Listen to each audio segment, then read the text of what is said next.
हर हर महादेव। स्वागत है आपका हमारे चैनल पर। हम यहाँ लेके आते हैं आपके लिए ऐसी कहानी और कथाएं जो आपके मन को शांति दे, आत्मा को सुकून दे।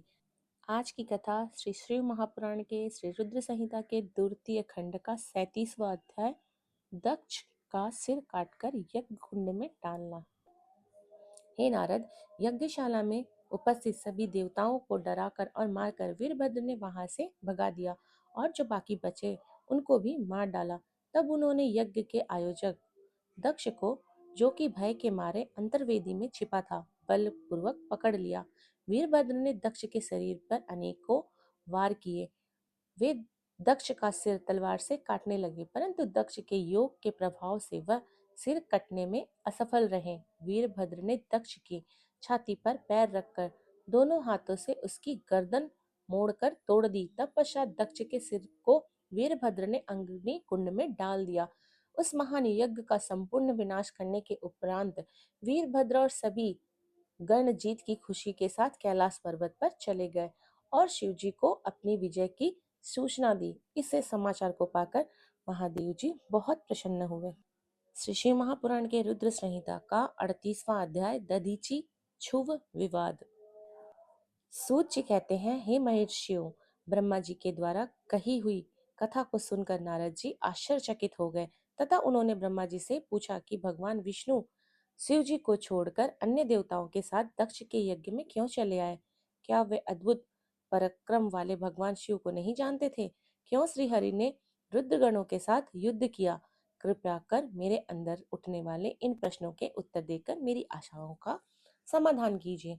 ब्रह्मा जी ने नारद जी के प्रश्नों का उत्तर देते हुए कहा, हे मुनि श्रेष्ठ नारद, पूर्व काल में राजा छू की सहायता करने वाले श्री हरि को दधीचि मुनि ने श्राप दे दिया था, इसीलिए वे भूल गए और दक्ष के यज्ञ में चले गए। प्राचीन काल में दधीचि मुनि महातेजस्वी राजा छू के मित्र थे, परंतु बाद में उन दोनों के बीच बहुत बड़ा विवाद खड़ा हो गया। विवाद के कारण मुनि दधीचि का 4 वर्णों ब्राह्मण, क्षत्रिय, वैश्य और शूद्र में ब्राह्मणों को श्रेष्ठ बताना था, परंतु राजा छू, जो कि धन और वैभव के अभिमान में डूबे हुए थे, इस बात से पूर्णतः असहमत थे। छू सभी वर्णों में राजा को ही श्रेष्ठ मानते थे। राजा को सर्वश्रेष्ठ और सर्व वेदमय माना जाता है, यह श्रुति भी कहती है, इसलिए ब्राह्मण से ज्यादा श्रेष्ठ राजा श्रेष्ठ है। हे दधीचि, आप मेरे लिए आदरणीय हैं। राजा छू के कथन को सुनकर दधीचि को क्रोध आ गया। उन्होंने इसे अपना अपमान समझकर छू के सिर पर मुक्के का प्रहार कर दिया। दधीचि के इस व्यवहार से मद में चूर छू को और अधिक क्रोध आ गया। उन्होंने ब्रज से दधीचि पर प्रहार कर दिया। ब्रज से घायल हुए दधीचि मुनि ने पृथ्वी पर गिरते हुए योगी शुक्राचार्य का स्मरण किया। शुक्राचार्य ने तुरंत आकर दधीचि मुनि के शरीर पूर्वत कर दिया। शुक्राचार्य ने दधीचि से कहा कि मैं तुम्हें मृत्युंजय मंत्र का मंत्र प्रदान करता हूँ। त्र्यंबकम यजामहे, अर्थात हम तीनों लोकों के पिता भगवान शिव, जो सूर्य, सोम और अग्नि तीनों मंडलों के पिता है, सत्व, रज और तम आदि तीनों गुणों के महेश्वर है, जो आत्म तत्व, विद्या तत्व और शिव तत्व, पृथ्वी, जल व तेज सभी के स्रोत है, जो ब्रह्मा, विष्णु और शिव तीनों आधारभूत देवताओं के भी ईश्वर महादेव है, उनकी आराधना करते हैं। सुगंधिम पुष्टि वर्धनम, अर्थात जिस प्रकार फूलों में खुशबू होती है, उसी प्रकार भगवान शिव भूतों में, गुणों में, सभी कार्यों में, इंद्रियों में, अन्य देवताओं में और अपने प्रिय गणों में क्षारभूत आत्मा के रूप में समाये हैं। उनकी सुगंध से ही सबकी ख्याति एवं प्रसिद्धि है। पुष्टि वर्धनम, अर्थात वे भगवान शिव ही प्राकृतिक का पोषण करते हैं, वे ही ब्रह्मा, विष्णु, मुनियों एवं सभी देवताओं का पोषण करते हैं। उर्वा रुकमिव बबंधनात् मृत्युर्मोक्ष मामृतात्, अर्थात जिस प्रकार खरबूजा पक जाने पर लता से टूटकर अलग हो जाता है, उसी प्रकार मैं भी मृत्यु रूप बंधन से मुक्त होकर मोक्ष को प्राप्त करूं।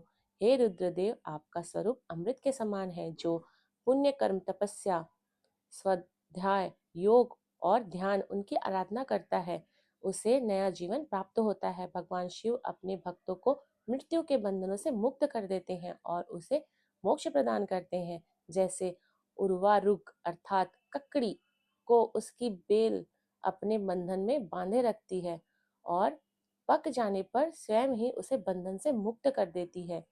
यह महामृत्युंजय मंत्र संजीवनी मंत्र है। तुम नियम पूर्वक भगवान शिव का स्मरण करके इस मंत्र का जाप करो। इस मंत्र से अभिमंत्रित जल को पियो। इस जल का जप करने से मृत्यु का भय नहीं रहता। इसके विविध विविधत पूजन करने से भगवान शिव प्रसन्न होते हैं। वे सभी कार्यों की सिद्धि करते हैं तथा सभी बंधनों से मुक्त कर मोक्ष प्रदान करते हैं। ब्रह्मा जी बोले, नारद दधीची मुनि को इस प्रकार उपदेश देकर शुक्राचार्य अपने निवास पर चले गए। उनकी बातों का दधीची मुनि पर बड़ा प्रभाव पड़ा और वे भगवान शिव का स्मरण कर उन्हें प्रसन्न करने के लिए तपस्या करने वन में चले गए। वन में उन्होंने प्रेम पूर्वक भगवान शिव का चिंतन करते हुए उनकी तपस्या आरंभ कर दी। दीर्घ काल तक वे महामृत्युंजय मंत्र का जाप करते रहे। इनकी इस निस्वार्थ भक्ति व भक्त वत्सल भगवान शिव प्रसन्न होकर उनके सामने प्रकट हो गए। दधीची ने दोनों हाथ जोड़कर भगवान शिव जी को प्रणाम किया। उन्होंने महादेव जी की बहुत स्तुति की। शिव जी ने कहा, मुनि श्रेष्ठ दधीची, मैं तुम्हारे इस उत्तम साधना से बहुत प्रसन्न हुआ। तुम वर मांगो, मैं तुम्हें मनोवांछित वस्तु प्रदान करूंगा। यह सुनकर दधीची हाथ जोड़कर नतमस्तक होकर कहने लगे, हे देवादिदेव करुणा निधि महादेव जी, अगर आप मुझ पर प्रसन्न हैं तो कृपा कर मुझे 3 वर प्रदान करें। पहला, कि यह मेरी अस्थियां वृक्ष के समान हो जाए। दूसरा, कोई मेरा वध ना कर सके अर्थात मैं हमेशा अवध्य रहूं। और तीसरा, कि मैं हमेशा अधीन रहूं, कभी दीन ना हो। शिवजी ने तथास्तु कहकर तीनों वर दधीची को प्रदान कर दिए। तीनों मनचाहे वरदान को मिल जाने पर दधीची मुनि बहुत प्रसन्न थे। वे आनंद मग्न होकर राजा छू के स्थान की ओर चल दिए। वहां पहुंचकर दधीची ने छू के सिर पर लात मारी। शिव विष्णु जी के परम भक्त थे। राजा होने के कारण वह बहुत अहंकारी था। उन्होंने क्रोधित हो तुरंत दधीची पर वज्र से प्रहार कर दिया, परंतु छू के प्रहार से दधीची मुनि का बाल भी बांका नहीं हुआ। यह सब महादेव जी के वर से ही दिया हुआ था। यह देखकर छू को बड़ा आश्चर्य हुआ। तब उन्होंने वन में जाकर इंद्र के भाई मुकुंद की आराधना शुरू कर दी। तब विष्णु जी ने प्रसन्न होकर छू को दिव्य दृष्टि प्रदान की। छू ने अपनी विष्णु जी को प्रणाम कर उनकी भक्ति भाव से स्तुति की।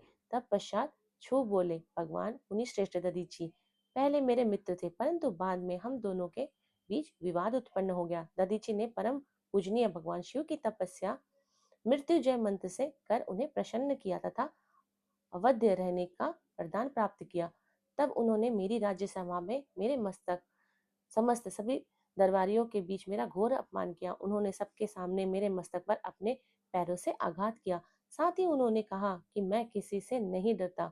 भगवान मुनि दधीची को बहुत घमंड हो गया है। ब्रह्मा जी बोले, नारद, जब श्री हरि को इस बात का ज्ञान हुआ कि दधीची मुनि को महादेव जी द्वारा अवध्य होने का आशीर्वाद प्राप्त है, तो वे कहने लगे कि छू, महादेव जी के भक्तों को कभी भी किसी प्रकार का भी भय नहीं होता। यदि मैं इस विषय में कुछ करूं तो दधीची को बुरा लगेगा और वे और शाप भी दे सकते हैं। उन्हीं दधीची के शाप से दक्ष में मेरी शिवजी से पराजय हुई, इसलिए मैं इस संबंध में कुछ नहीं करना चाहता, परंतु ऐसा कुछ जरूर करूंगा जिससे आपको विजय प्राप्त हो। भगवान विष्णु के ये वचन सुनकर राजा चुप हो गए। आशा करते हैं आपको आज की कथा अच्छी लगी होगी। सुनिए और कमेंट में हर हर महादेव जरूर लिखिए। आगे के अध्याय के सुनने के लिए चैनल को लाइक और सब्सक्राइब करना बिल्कुल ना भूलें। हर हर महादेव।